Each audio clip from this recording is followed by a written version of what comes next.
Today, let us talk about what is pink tax. To understand what is pink tax, you first need to know what color gender bias is.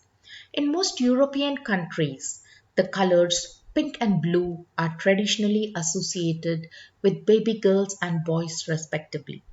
Initially, it was a trend, primarily applied to baby clothing, which became more widespread and gradually came to be accepted as feminine and masculine colors world over.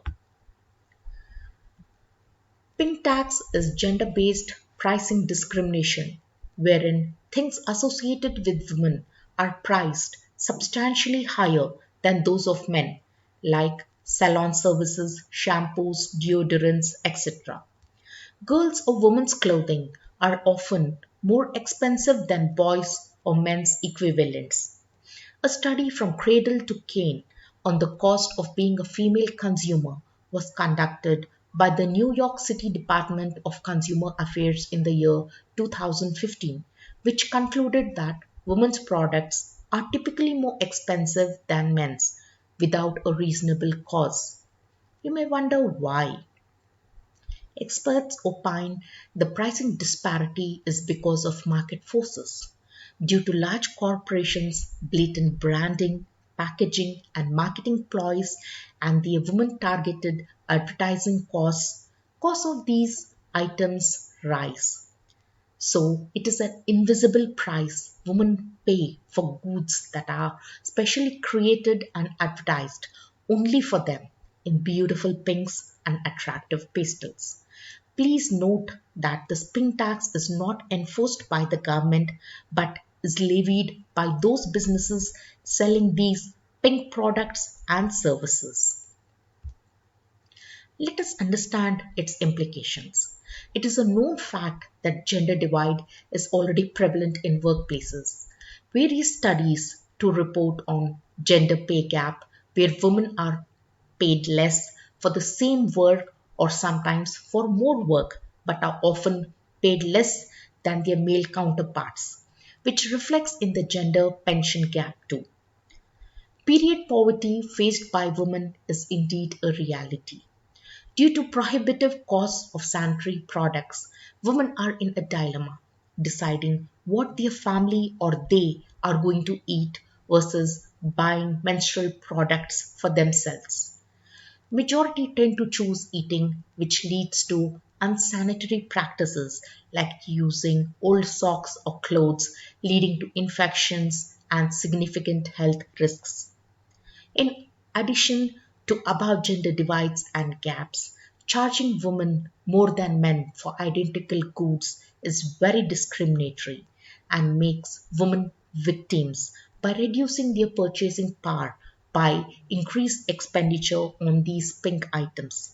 It is noteworthy that India has scrapped the 12% taxes on feminine hygiene products in the year 2018. The gender gap is further widened by certain idea or a standard of beauty, which is reinforced when expensive print products marketed towards women are mandated. Women mental health might be harmed by not adhering to such aesthetic standards, making them more prone to developing social anxiety, disorders, despairs, and loneliness. Pink tax implicitly gives way to a racist and misogynistic culture. Pink tax is a form of gender inequality that can add up over time and make them more economically vulnerable and affecting women's financial stability.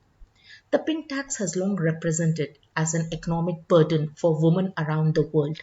So, there is a need to eliminate pink tax to ensure women have equal access to economic participation and an equal society without any discrimination.